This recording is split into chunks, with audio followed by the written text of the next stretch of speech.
Subscribe कीजिए हमारे YouTube channel नाते रजा को और बेल आइकन को प्रेस कीजिए जिससे आपको हर रोज न्यू वीडियो की नोटिफिकेशन सब्सक्राइब। देखिए, अगर कुरान को मंशूर मान करके अमल कर लिया होता, तलाक भी खत्म हो जाती दुनिया से।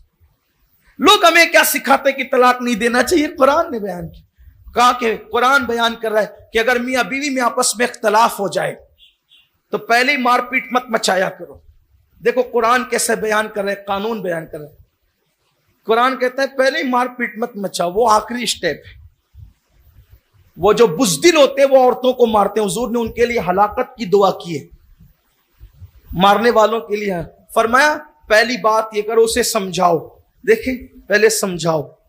कुरान का आगाज यहां से होता है। मियां बीवी के झगड़े के मामले में पहले उसे समझाओ।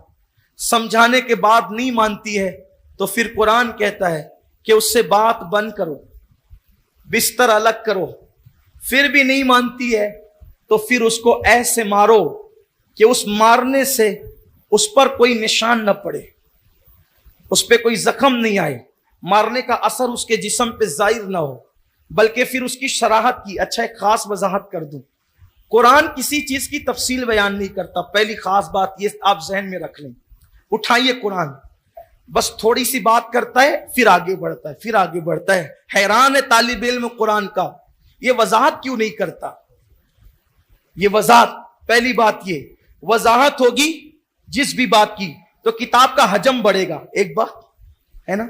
और दूसरी बात, जब खुद ही वजाहत होगी तो फिर किसी के समझाने की जरूरत नहीं पड़ेगी। तो कुरान ने इशारे देकर आगे इसलिए बढ़ गया कि सिर्फ कुरान नहीं आया बल्कि साथ में साहिबे कुरान भी तशरीफ लाए। तो कुरान ने वजाहत न करके बता दिया कि हम इशारे दे रहे हैं, अब इसकी वजाहत समझना है तो आमिना के लाल की चौखट पे जाओ। यानी मोहताज बना दिया है कुरान समझने के लिए। खुद बैठ करके ये नहीं कि हम वहां कहां जाएं, का नहीं, हम इशारे दे रहे हैं, इजमाल दे रहे हैं, अब इसकी तफसील चाहिए तो मुस्तफा जान रहमत की चौखट पर जाओ। इसीलिए फरमाया कद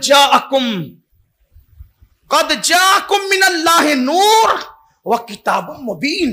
तुम्हारे पास नूर भी आया और किताब भी आई, लेकिन किताब आई, नूर भी आया साथ में, तो इनके पास जाओ। इसीलिए तफसील समझने के लिए सहाबा बारगाह रिसालत में जाते। आज भी तफसील समझना है तो कुरान इशारे दे के आगे बढ़ता है। तो अर्ज ये कर रहा था कि कुरान ने कहा कि फिर उसको इस तरह मारो।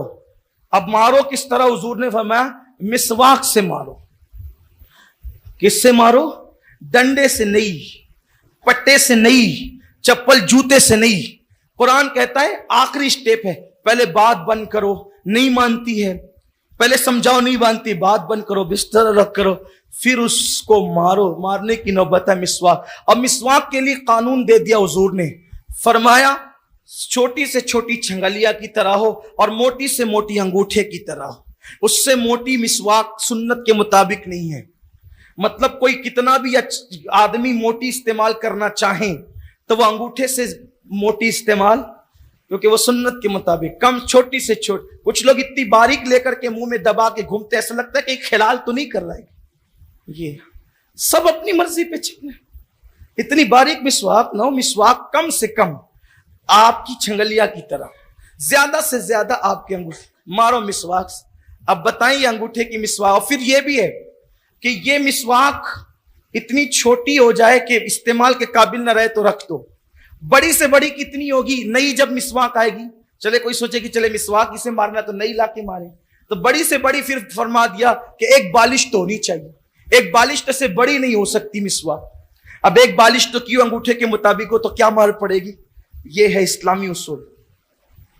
लेकिन आप जाने, आपको पता होना चाहिए, जो वाकई शौहर है वो बीवी से बात बंद कर दें तो बीवी न दिन में 4 मरतबा सामने से आकर कहे आप नाराज हैं, आप नाराज हैं, छोड़ें, गुस्सा थूके, मुझसे बात तो करें। ये औरतों का मिजाज है, वो शौहर के बगैर नहीं रह सकती। इस्लाम ने जितनी बात बताई कोई इसी पे अमल कर लेता, लेकिन नहीं करते। शुरुआत ही मारपीट से होती है और इख्तिलाफात की आग लगती है।